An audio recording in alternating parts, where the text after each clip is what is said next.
How's it going, kids? Thanks for coming back for another Christmas episode of Damien Ruins Horror Movies. My name is Damien. As usual, this episode is brought to you by Cool Dude Inc. The link is in the notes below. Go down there, click on it, and make yourself look good. Stick around to the end of this video, and we'll be giving out the Badass Award and survival tips. But first, let's cue up the Whiskey Bat so you can listen to on Spotify, iTunes, and click the link below for their YouTube channel.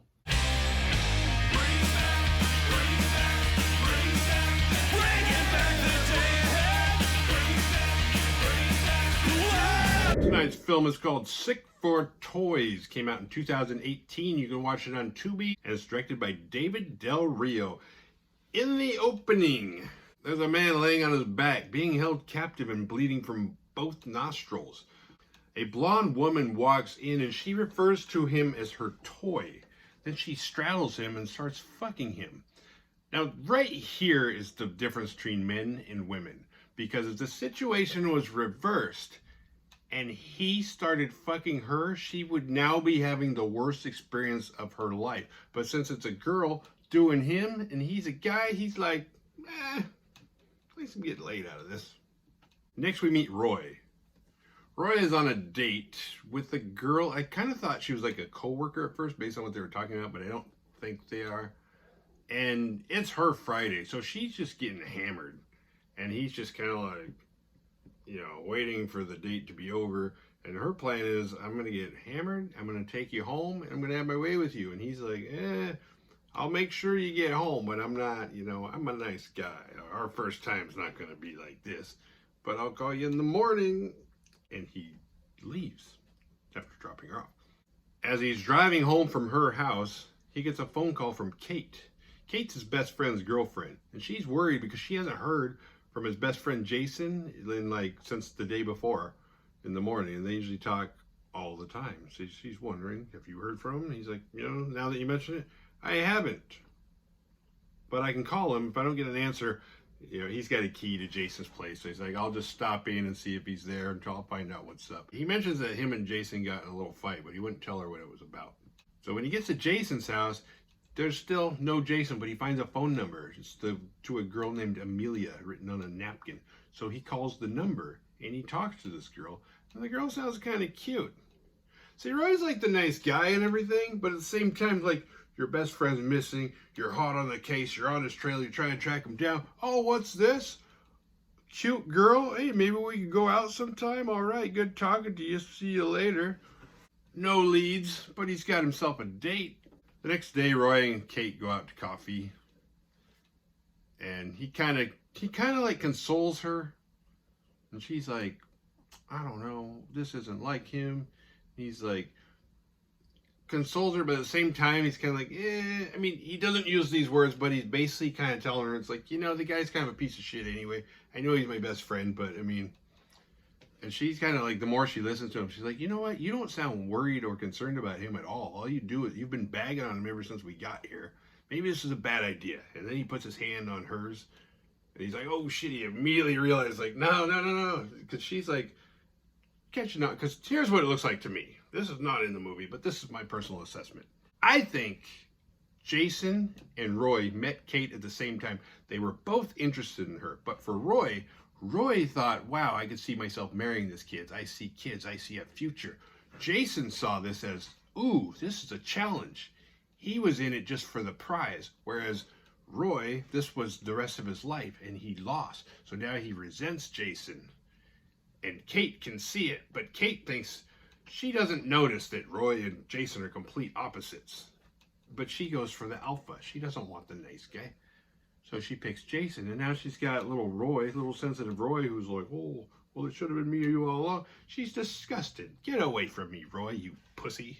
Afterwards, Roy goes over to Samantha's, see how she's doing, and this big dude comes walking out and kind of like Mad Dogs him and walks by. It's weird. It's like, why does that guy care who Roy is? Because it turns out Samantha, since Roy wouldn't stay with her, she fucked some other dude, and that dude just happened to be leaving at that time. But he's like, yeah, well, good to see you're okay. And she just kind of looks at him disgusted. She's like, yeah, I can't even believe I was interested in it. I was like, I'm glad that didn't work out. See ya. Roy walks out. He's still got Emilia's phone number, so he calls her. He's like 10 feet away from her doorstep. Not Emilia, but that's Samantha's. He's still at Samantha's place. He walks, barely around the corner. He's like, hey, Emilia, this is, remember me, Roy, from last night? I was wondering if you wanted... He invites her out for more coffee. They meet up for coffee, and they're talking, and Roy's like, so what do you like best about Christmas? And she's like, well, she acts like a little kid. She's like really immature.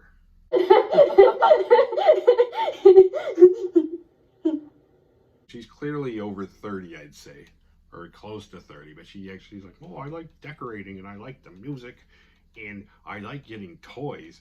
Whatever I ask my brother for, he always gets it for me. And as the date wraps up, she invites him to dinner. So then she gets home, and her brother's pissed. He's like, but this is where the spoilers are coming right now. All right, so if you haven't watched this movie, sorry. Edward, her brother, he's going to make the dinner. Turns out, I didn't know this till I read the description of the movie. This is Christmas dinner. But he is pissed that Emilia invited another guy over. Not because he's jealous, but because Jason, the best friend of Roy, that's the guy in the workshop, the garage, whatever the hell that is.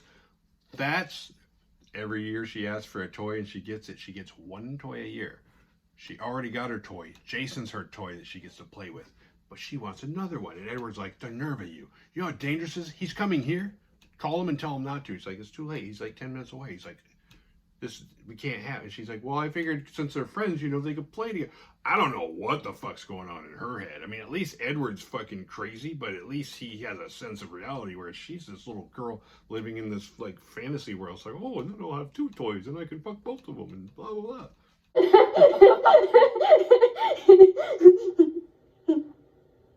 So Roy gets there and they sit down to eat, and Roy is kind of instantly creeped out by Edward and kind of the whole setting. It's like, what were you doing? Why did you think, like, if it's me, it's like, all right, I'm going to have dinner with this chick and she lives with her brother. Like, if it's like an apartment complex nearby, cool. But like the sooner I'm driving and all I can see are tree, and I'm getting deeper in the middle of nowhere, I'm like, ugh. Dinner sounded fun, but I'm going to have to turn around now. I'm not going any farther. There's no cell phone or set. Nope. Red flag. See you later. I would have been gone. But he goes because he's lonely and he's sad and he wants Kate, but he can't have her. And Emilia seems cool, even though her IQ seems about, 20 to 30. And they're having dinner, and Emilia's like, well, everybody should say what they're thankful for, which is weird because, like, that's not a Christmas thing. That's Thanksgiving. But they all start saying what they're thankful for. And as it goes, Roy in his mind is kind of like, okay, I just want to finish the dinner and get the fuck out of here. And they're like feeding him soup. And eventually they come out with a ham. It's kind of weird how instead of like just having dinner ready, it like came out in phases. There's drugs in the soup. He's kind of fucked up. And then he's like, oh, Emilia, I brought you a present. I left it in the car. Let me go get it. He goes to go get it. Brother comes out with a butcher knife. Stabs him to death. And Emilia freaks out because she really liked Roy and she really wanted to have two toys this year. She's pissed. She can't believe what's just happened. And Edward carries Roy's body out to the shop and puts him on the table. And Jason's kind of awake looking up. They're not far from Jason at all. He's like 5 or 10 feet away. And he's looking. He's like, Roy? And then, like, Edward starts sawing through Roy's arm area to bleed him out. And Jason's just like, oh, fucking gross. And Emilia's like, why did you do this? Why did you do this? And Edward's like, Emilia, this toy was already broken. She's like, what are you talking about? What do you think happens to your broken toys? This is what happens to them. But this one was already broken. So I had to do it now. Edward takes Roy out to bury him, and Emilia snuggles back up with her toy, Jason. Then she starts fucking him again, and he's like, hey, this could feel better. This could feel better for you, too, if you let me touch. And he starts, like, touching her. So at one point, he's, like, strangling her, which I don't know if that was, like, him trying to escape, but he's too weak. And he was, like, really trying to choke her, or if he's into some kinky shit. I'm not sure. But it didn't stop her. But it did offend her, and she's like, what are you doing? You can't. Oh, my God, you can't touch me back. You're broken. Oh, I knew you were going to break eventually. Oh, my toys break. And she leaves him. She goes in the house and he sees his cell phone. So he's like, all right, I'm alone. I don't know how long the cell phone's been in there. I think he's been there like a week and he's just now noticing it. So he gets his cell phone, he calls Kate. He's like, Kate, he gets a hold of her, explains to him. I think she's got track-a-phone. I think that's how she gets the address for where he's at. But his phone's been off this whole time. So now that it's on, she can see, oh, I see the address. I know exactly where you are. I'm heading over. So she's on her way. Edward goes back in the garage and it's just him and Jason. And Jason just wants out. And Jason thinks that he can reason. He thinks Emilia's the crazy one and he can reason with Edward. So he starts telling him. But then he realizes Edward's a little bit off too. And Edward seems a little... So he's like, dude, let me go. Let me go. He's like, I'll suck your dick. I will suck your dick if you let me go. Just let me go. I will. I will do it. I know that's what you want. I know you want that. Let me do it and then let me go. And then I'm out. We're both wash our hands of this. And then Edward starts having this flashback of his dad drunk, beating on Emilia's door. Saying, let me in, let me in. He's like, Dad, you're drunk. You need to leave her alone. Don't go in there. And so Dad looks at him and goes, oh, okay, if you don't want me to go in there, well, maybe you want to fill in for her. And his dad starts unzipping his pants. So his dad, like, I think he killed his dad. I think he got tired of sucking his dad's dick and killed him. So parents are dead. And then comes back to now, he's got Jason. It's like, I want to suck your dick, even though I think he sucked his dad's dick, so it's not quite the same thing. And he fucking slams Jason's head into the side of a table and then kicks him in the face. Then he goes inside the house and starts furiously masturbating. It's like, why don't you just let him suck your dick? Shortly after, Emilia and Edward are talking and giggling and going over their day. And Edward decides he's going to let her open a present early. Okay, so this isn't Christmas dinner. This is Christmas Eve dinner. That makes more sense. He lets her open a present early, and she's wearing, I don't know, you can see her shoulders. So he's getting close to her, and he like starts licking her shoulder and like kissing it and like trying to put the moves on her. And she's like, whoa, what are you doing? And she gets up and leaves the room. And then she comes back because he's like, oh man, I messed up. And then she stabs him in his back. And he's like, oh, what are you doing? This is almost kind of a Tales from the Crypt plot twist where he looks at her, he's like, oh, why'd you do that? And then she stabs him again. And she goes, because you're broken. Because now she sees when guys touch back, that means they're broken. When guys are submissive and she gets to be in control, that means everything's working just fine. But as soon as the guy does something back, he's broken and it's time for a new toy. After she kills Edward, she grabs some more of that drug soup and takes it out to the garage to Jason, who's fine. He's just weak. He's not like he's been tortured this whole time. And she offers it to him, and then she lays with him and cuddles. And then Kate walks in and finds him. And then Kate was smart enough that she called the cops before she left. So then the cops show up. Next scene, Jason wakes up. He's in the hospital. He's being questioned, interrogated. And at one point, the person interrogating, it's a woman police officer, I'm assuming, and she's asking him questions. And she's like, why did you go over there originally? Because he did have a date with Emilia originally. She's like, why did you go over there? Was it just for sex? And he's like, yes, I was just going there for sex. And then Kate was walking up in earshot right as he was saying that. So she's like, you fucking pig.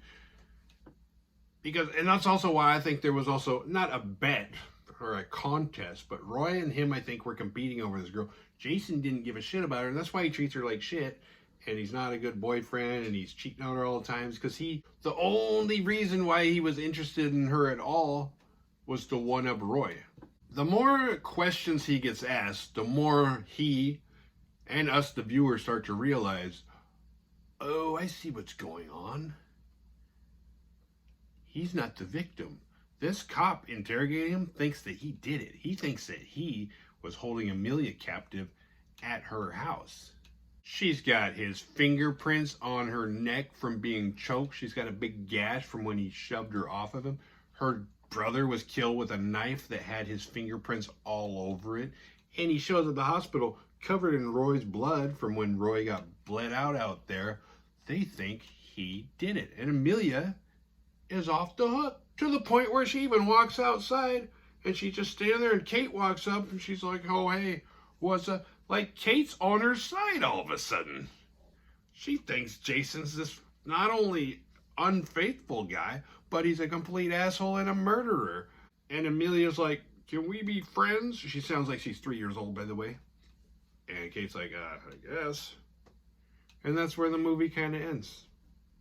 Poor Jason.